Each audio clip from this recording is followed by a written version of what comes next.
right, guys. Thank you and welcome to Gamers Down Under episode Ooh, 5.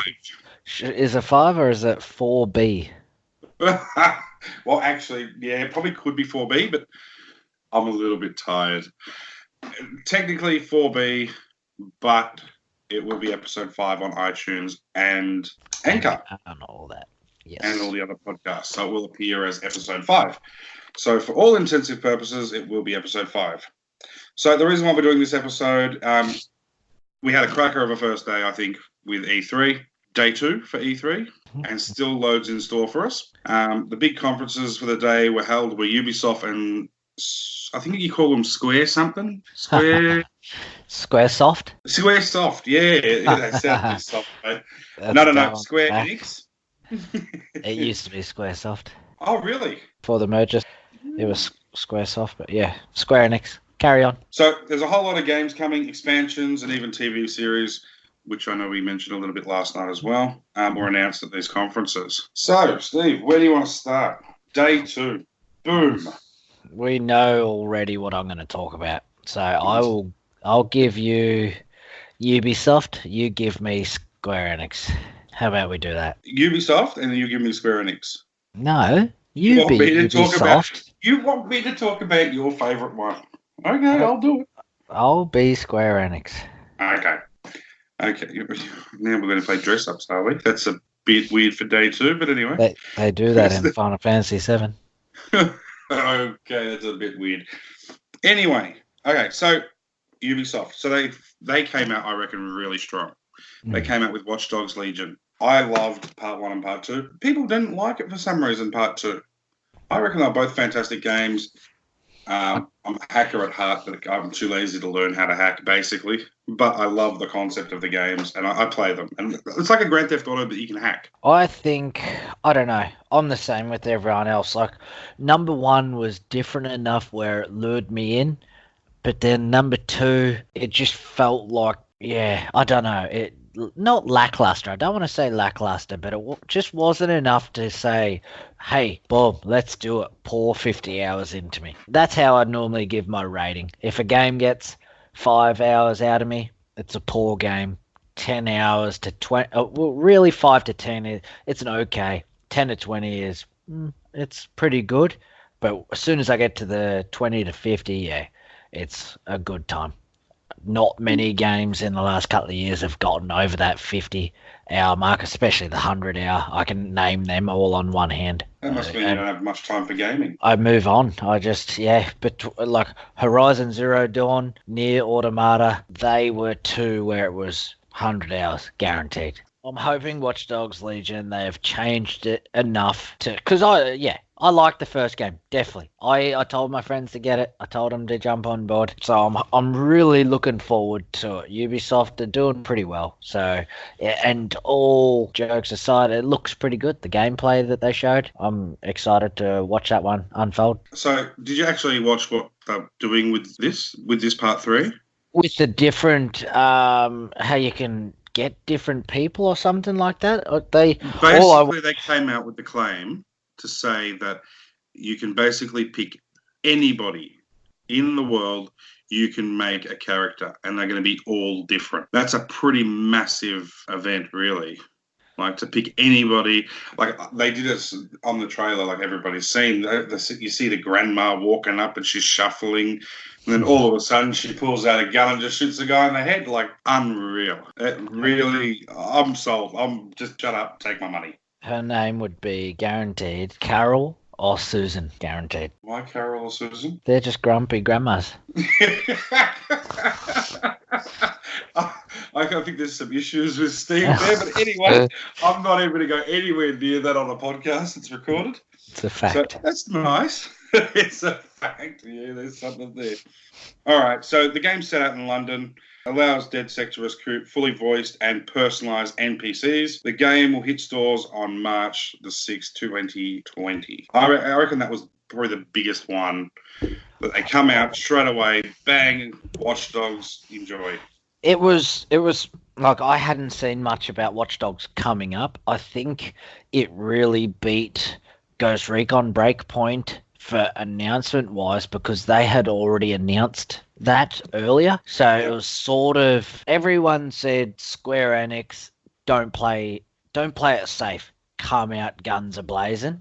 And I really feel like they did. Ubisoft, they could have done more. They could have, like, I had high hopes for them. And I'm not saying that it was lackluster at all, but like really E3 for a lot of us gamers, it's the day when we want to see what's coming. And it's like you're announcing Tom Clancy's, like it's a smartphone game.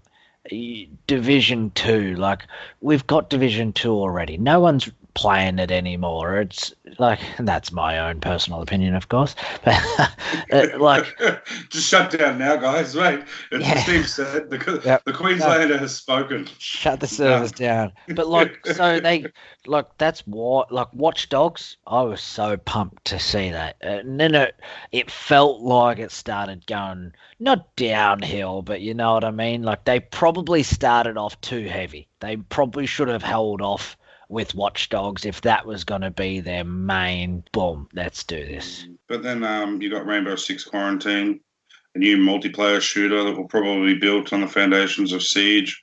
It also features character-specific abilities. Ubisoft also looked like they were strengthening their sports category. What about the sports category? Come on, mate. Roller Champions. Woo! I don't understand how that's even deemed in the sports category. It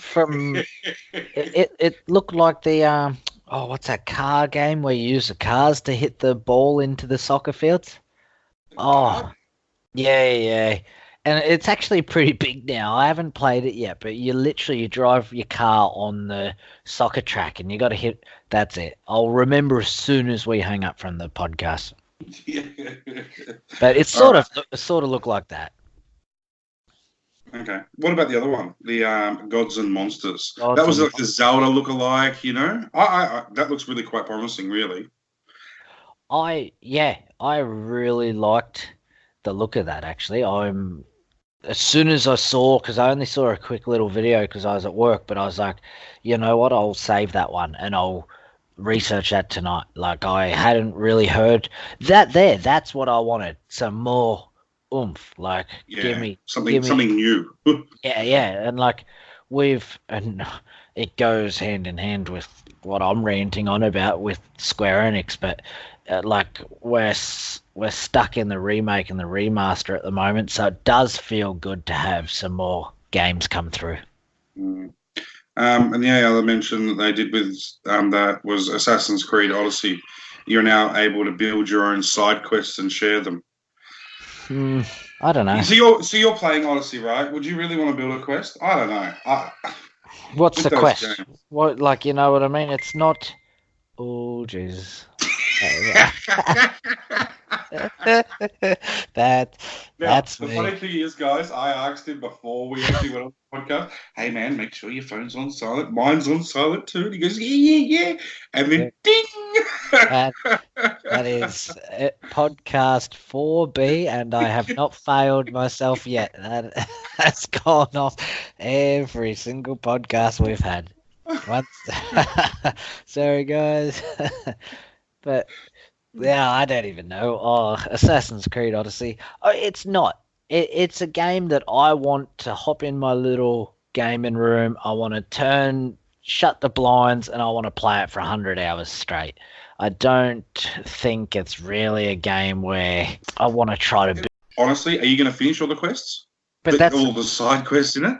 And that's the problem. I don't think so. Like, I don't think Assassin's Creed Odyssey needs that. It's, from my understanding, it is 100-hour plus game if you're hitting the side quests. So, like, I've put in nearly 10 hours now, and I'm right about to leave the first island. Anyone listening, I'll chuck a photo up of the map on our Facebook page. It is monstrous. So, to worry, I don't.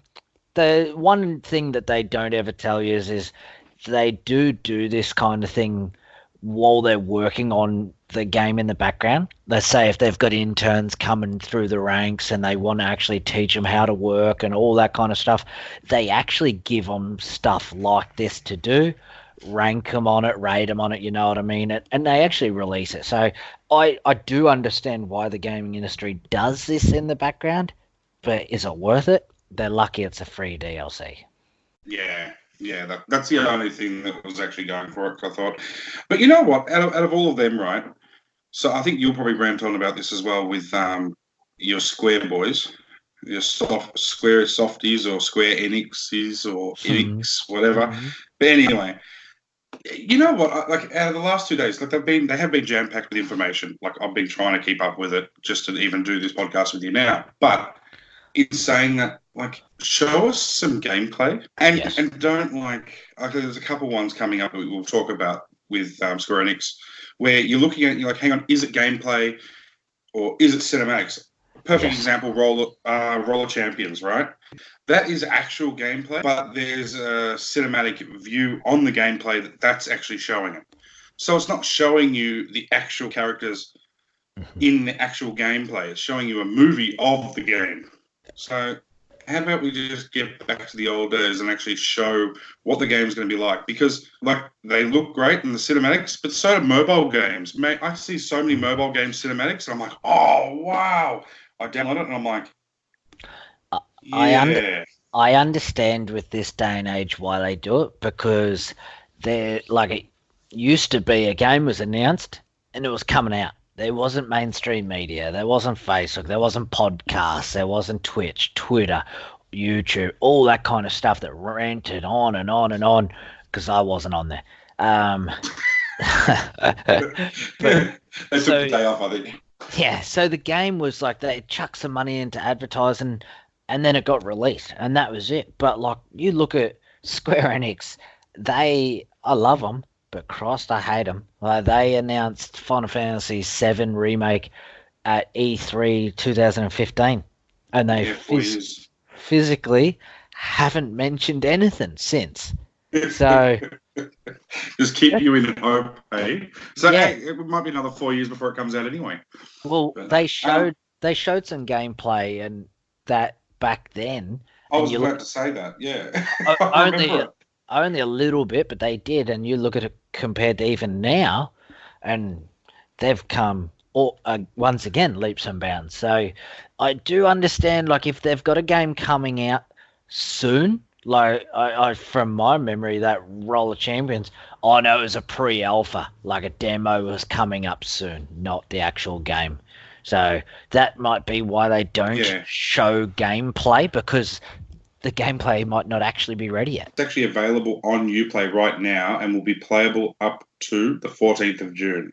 So that's the alpha demo. So it's only available until the 14th and then you'll have to wait for it to come out. So, yeah, I don't know. I'm not really an alpha person or beta. I wait for the release. There's too many bugs. No. Yeah. So that's basically it. My biggest gripe was not enough gameplay, or if it was gameplay, it wasn't clear because they sort of merged them together with the cinematics. I still think they should have, if they're going to E3, I still think they should actually have a game ready. Yeah, I do like, too. Even if they drop it at E3 and just go, here, the game is ready as of the end of this conference. Well, they were supposed. That was all the rumors, was there was going to be a playable demo of Final Fantasy VII at E3. I haven't read anywhere that actually ended up happening. I want my hands on it. That's why I'm so upset. Okay, so there was there was a playable demo in the Square Enix. Did they actually end up having it? Yeah, they did. Yeah. Oh, so they weren't allowed to share gameplay footage, but... No. Nothing's come out so far that I've seen of gameplay. Because there was a lot of rumours, but no one has actually verified that they got to play it. Yeah, no. So I haven't seen anything. They were told they could, so there might be an embargo on saying that they can't actually disclose it. And they actually said at the start of the conference, when they first got up there, when they have got playable demos at the booths, the Square Enix booth. So whether or not maybe a lot of people didn't have it available for a lot of people or not, I don't know. But I haven't heard anything from that. No one else is reporting anything yet. So, yeah, that's about it for me for Ubisoft. Was there anything else that I missed, Steve, that you can remember? I don't know. There's quite a bit coming out. They talked a little bit about Uplay, their like Ubisoft subscription service. It's coming to Stadia and stuff like that, but we haven't really talked about Stadia proper yet, so I think we'll leave that for another day. Okay. But yeah, so Ubisoft, the Uplay is sort of like another streaming service. It's sort of like Steam. For games. Yeah, it's got 100 popular titles along with their DLCs. Yeah. It'll cost around, how much? I think they said like $15 a month for Americans. So that would be probably about $30 a month here. About. I don't know. I'm not sure. I had it. I thought it was cheaper than that, but yeah, I'm not too sure. Yeah, well, it was 50. They advertised it on the stream that it was $15 or $14.99, whatever. But that's American, not down under, mate. Down under, you double. Nah, didgeridoos. That's it. All right. Well, that's enough Ubisoft. Let's move on to Square. You might as well kick off about the Marvels one. I'll take Final Fantasy. You can have the Marvel. I'm feeling generous tonight. Well, actually, look, I'm really actually quite happy with that because I love the Marvels universe. I've watched every single movie. Are we doing a game podcast or movie podcast? Mm-hmm. I haven't seen the final movie, so please don't spoil alert me. I don't want to know who dies. I know people do die, but it hasn't been 6 months, so you can't say anything. Oh, well, Harry Potter dies. All right. So we finally actually got to have a look at the long-awaited Avengers project. Okay, it'll be a live game featuring regular content updates that include new characters as well as missions. All additional content will be free. Ooh. Classic Square. They're good for it. It will have random loot boxes. No, that's a lie. It will not have random loot boxes. I was seeing if you were paying attention. Yeah, go back and check your source, mate. Square Enix aren't sellouts. No. So there's no random loot boxes. There we go. There's no sponsorship coming from it. Yeah. And it'll come to PS4, Xbox One, and Stadia. Oh, and PCs. Yeah. The PS4 version will also have access to a closed beta. Its release date will be on the 15th of May, 2020. I'm assuming that must be the game itself, not the closed beta. Square, I'm still happy, are still in the pockets of Sony, so seems as if even though this one isn't an exclusive, we're getting timed exclusive or at least beta exclusive for that, so works out well. Yeah, no, the gameplay footage was gameplay / cinematics. It did look good. There was someone on our Facebook page who was saying no gameplay footage, no hype. I don't know what it at first when I first watched it because I was at work. I watched it on my phone. It looked like it was all cinematics. Then when I got home and I rewatched it on the computer. It actually looked like they did show gameplay up on the bridge and everything like that. I was going to say Thor on the bridge, Hulk on the bridge. Hulk on the bridge. Gameplay. Yep. Yeah. Definitely. They definitely had it.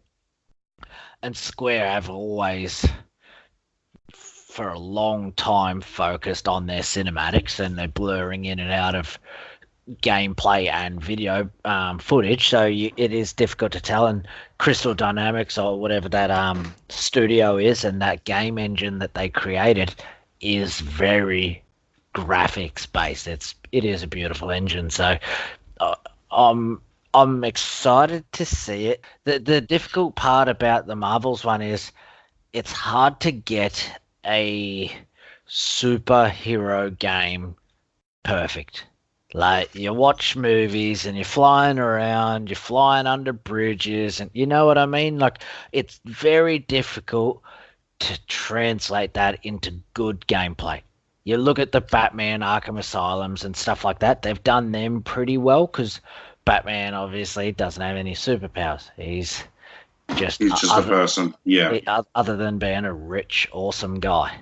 But if you're Thor and Hulk and then again, they done Spider-Man well. So I think the technology has caught up to gameplay. You know, out of all the Marvel characters, there's one that I despise. I think it's because of the Spider-Man movies. I I think just, I just can't. Like the first original movies. I know this is not a movie podcast, but let me just have my piece. The three original movies were good. I didn't mind them. The next two, Amazing Spider-Man. What the hell? you're going to cop a lot of slack for that. I know, but I couldn't stand it. His aunt was not young. In the cartoons, in the comics, she was an old lady as per 1, 2, and 3, the originals. They made Aunt May a hottie. She's supposed to be old. Anyway, so that's my one gripe with Spider-Man. Yeah. But the gameplay was like, remember Spider-Man when we were kids? Like the game, I loved it, but the gameplay struggled. Like it had a lot of breakthroughs. It's still actually the guy with Spider-Man actually had to create certain code for the web slinging to work, and that code was used for years on end. He actually loaned it to other gaming developers, programmers, etc., because it was so perfectly written. I think that was from Spider-Man 2 on the PS2, maybe PS1. Yeah, maybe. PS2. I think it was PS2. One of them, yeah, because that was the one where you could swing through the city. It was the first time it was done, and it was done actually really well. Yeah. And I enjoy the Spider-Man games, but as a character and his storyline, yeah, I don't know. Venom's my favorite. Venom. Yeah. Uh, He's awesome. But yeah, all right, move on. All right. Look, I'm taking over. You've had your time. I'm done. You're gonna hang up your mic. I'm gonna run through some of the quick ones, like Outriders. I don't know. I get nervous when Square Enix does a shooter game. They don't do shooter games very well. So I'm not going to comment about that. Dying Light 2 trailer was shown. That I didn't play too much of Dying Light 1. I played a little bit, but not much. So I can't even really comment on it. But I hope once again it goes away. I'm sick of the zombie era saga, whatever you want to call it. Shadowbringers for Final Fantasy XIV. That Final Fantasy XIV has to be, I reckon, probably my favorite MMORPG at the moment. It is got for an MMO a very, very strong story that most of them don't. So that's what brings me back to play that game. What was there? There was Dragon Quest Builders. I was about to say Dragon Quest Builders, mate. Rock on. It hurts me to mock them because it's Square Enix, but if it was Minecraft, I'd be killing them. So I'm not gonna let Square Enix get away with this just because I'm a fanboy. Well, it was Enix who done Dragon Quest in the first place, but they're both doing it. Last Remnants remastered. I think they actually said it's on Switch. I don't know whether that was actually. I can't remember. Did I read that or was that on E3? I just know it's coming to Switch, so that's pretty cool. I don't know whether you played that one, but it's a pretty good game. It's aged not perfectly, but it is good. One of the biggest news from it was Final Fantasy VIII Remaster. So there was a very big ordeal about Final Fantasy VIII for a long time. From what I've read on the internet, Final Fantasy VIII never got re-released because there was licensing problems or something like that. But now, to get a remaster coming, that's big. Everyone is pumped about that. Now, get the drum rolling. Here we go. This is what it's all about. Brrr, I'll do it. Brrr. Final Fantasy VII Remake. Like, what more? Well, that was the makeshift drum. I might edit that out, actually. Go on, talk about your remaster. Hurry up. I'm not gonna go too much into it. I want to leave it. It's only been 4 podcasts. He's still going on about the same game. Yeah, don't go much into it, mate. Don't go much into it. No, I want to leave it because I want to do a whole podcast to this because there's physically too much to talk about. Like 22 years worth of memory, remasters, remakes. Now it's like this is it's on. The only thing actually, the one thing I do have to talk about, like everyone knows what. There's no use me talking about it right now because everyone has watched the video. They know Final Fantasy VII Remake is coming. It looks absolutely beautiful. It is a bit more of an ARPG with a little bit of turn-based kind of attacking in there. You can build up your ATB still, do your big attacks or like your limit breaks, all that kind of stuff. That's all in there still. We got to see Tifa. Her tits are still looking great. I mean, ATB was like, I should go back and talk about all my acronyms. ATB was like active time base. So it was like you got to attack, someone else got to attack. You got to attack, someone got to attack. Like there was all different kind of stuff. From my memory, that's what ATB actually was. Okay. See, I was going to actually ask you what that was because I didn't know. So I'm glad you can read my mind. Well, I just knew by your dumb looking face. That's so cool. The one thing I do want to touch on is the episodic. We haven't talked about Final Fantasy VII being episodic properly yet. I don't know whether you know the concept of what they're trying to get. Square Enix turned around and said, if we try to remake all of this game in one go, you're going to end up with 10 discs and it's going to take us 10 years to make it. By the time we get the 10th disc made, they'll have to remake the first disc. It's been that long. So they wanted to do it episodically so they could release it and they could work on it as they go. Look, some fanboys love it, some fanboys hate it. For me, with Square, they're not the biggest money grabber. If it was EA, I would definitely turn around and say, you grubs, I'm not buying it. Yeah, this is a money grab. I'll wait till the end. But I'm an outsider, so I reckon I should probably talk about Final Fantasy, right? I have never played a Final Fantasy game. I tease there quite a bit about the Final Fantasy game because it pulls his heartstrings and it makes it go a bit red, which is kind of funny to watch. Me, as an outsider, watching the actual gameplay, watching the boss fight, watching the sort of Matrix, I don't know what they called it. It was like a Matrix moment where they could plan their attacks to do different special abilities and like slowed down the battle completely. Yeah, that's when they're doing their limit break. Yeah. So like that looks fantastic. And it does look like a good game. I was a bit put off. 2 discs. Yeah, well, it was actually supposed to be on 3. Okay. Because the original game came on 3 discs, obviously on PlayStation 1. It couldn't fit on, and that's why they went to PlayStation and they went away from Nintendo, because there was going to be 8 or 9 cartridges. So they literally went to Sony for that. But what they said they were going to do, the original game, of course, you can run through the main storyline in probably 20 hours. If you literally just turn it on today and you just go straight to the end to try to kill a certain someone, I'm not saying the name because it's a spoiler. If that... Does that classify as a spoiler, even though it's a remake? So it's going to be the same. So whatever happened before, so if I Google it, I will find out exactly who it is. Harry Potter. Don't tell me that. Harry Potter doesn't die. But it's just above. So you could have ran through it. It was if you just enjoyed the world, you enjoyed the chocobo farming, you enjoyed trying to take on the weapons. You do 60 hours. Like if I played Final Fantasy, normally I had it down pat where it would take me 60 hours to finish the game. They've now turned around and said, with every release, it's going to be a full-sized game release.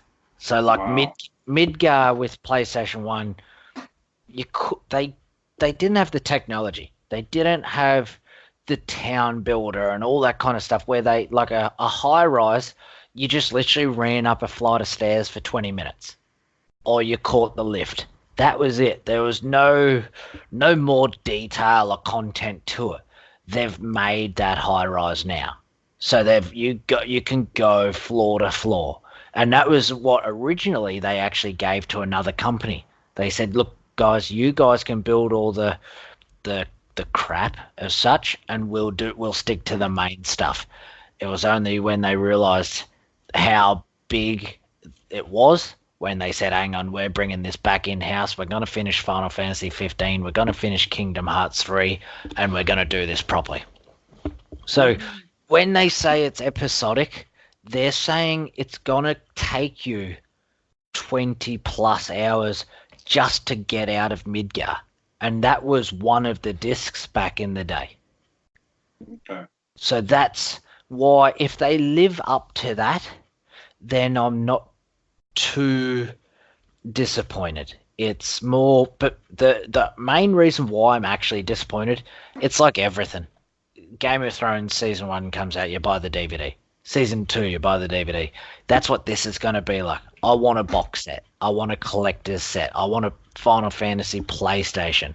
So I don't, like, am I going to have to wait 5 or 6 years to finally get that? Is one going to be released on PlayStation 4 and the next one's going to be released on PlayStation 5? That's something that I'm torn between whether that'll happen. I got a sneaking suspicion that they have said it's on PlayStation 4, but of course Square's not allowed to turn around and say, we've been working in with Sony, it's coming to PlayStation 5. I think it should go to PS4. I definitely reckon it will. But then there'll be an enhanced edition or something that will be on PS5. Something like that. I'm the fanboy in me is hopeful, especially how tight Final Fantasy, like Square Enix, I mean, has been with Sony. They pushed this remake back. They blamed other games, but they still had some of their main studios there. They still could have used their sub-studios. I don't believe it all to be true. I would not be surprised if Sony turned around and said, hey, we've got PS5 coming. It's coming out in 3 years' time when they were at last at E3. Why don't we go an exclusive with it? We'll give you this much cash. You release it on just PlayStation. That's what Sony one had Final Fantasy VII, and it's the second highest selling game of all time.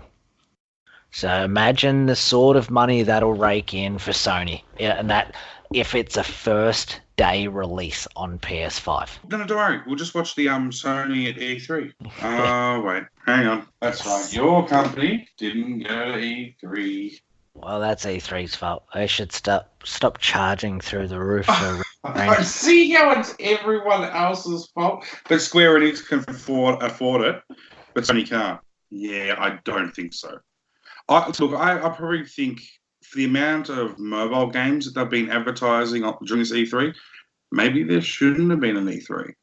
With the amount of content that was released, a lot of it was just mobile games or DLCs. Like, maybe Sony did do the right thing and said, hey, I got nothing. I'm waiting on this PS5. Yeah. They're still having trouble. I'm not going to go there. Yeah, and they definitely, if that's the case, then that's good. And they did. They reckon they're going to do their own thing. So I wouldn't be surprised if Sony holds their own E3 as such in a couple of weeks or a couple of months. But I don't know. I don't want it to be a grab like that. I like this. I like it all in one big chunk. But there's main things, episodic, that in America already has a pre-order. Australia doesn't. America, or I like to say America.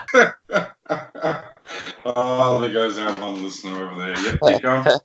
They have the pre-order edition, like the deluxe one. You get the game, the steel case, and you get the Kai arts of Cloud sitting on his bike, the Daytona, I believe it was called. It's pretty well priced, truthfully, like, because it's $350 American dollars, but like that bike alone for me to buy costs $600. Even if that does come here, it's sort of like you're getting the game for free. But I'm trying to hold off because I want them to announce a PlayStation 4 Pro or a PlayStation 5 with the game, and I'll buy it. That's me done for today. Quickly mention that because that was from today or yesterday that we forgot to mention. Bethesda releasing all their games that they released wasn't really that big. The only one out of it was probably Doom. But again, I'm not getting the buy-in because I like the original version better than the one that was on that they showed. Yeah. The other one, Commander Keen, it is shocking. And I'm like, oh, it's just shocking. Did it look that bad? Yeah, no, shocking. Mobile game. I don't know how many mobile games they did. I think they just want that microtransaction. There was that many mobile games on it. Also, I wanted to talk about Sephiroth's hair, how silky smooth it is. It doesn't catch on fire. He walks through open flame and nothing. Which game was this? Oh, Christ. Sephiroth, Final Fantasy VII. I'm back on it now. Yeah. We left it and you went back to it. Okay. Well, I'm also, guys, anyone who's listening to the podcast, I am going to take a snippet right now of Tifa, and I'm putting it on our wall. Also, I've got a mechanical keyboard. He types like a bloody secretary. Pretty sad that he's not one, though. The amount of following up I've got to do with him. Guys, comment on our page. Talk to me about Final Fantasy because I'm getting nothing out of Michael. As he goes on the keyboard again, so I can't talk. All right, guys. Thank you so much for joining our podcast. Thank you. We will talk to you again tomorrow about whatever's happening tomorrow. What's happening tomorrow? Do we know anything? Oh, I haven't even actually looked. All I'm thinking about is hanging up on you so I can go to bed. All right. See, another thing I'll organise. All right, guys. Thank you again. And just remember, guys, it will never be game over. Gamer's got a game. Oh, actually, hang on. Password. No password. We did one yesterday. No, another one. Tifa's titties.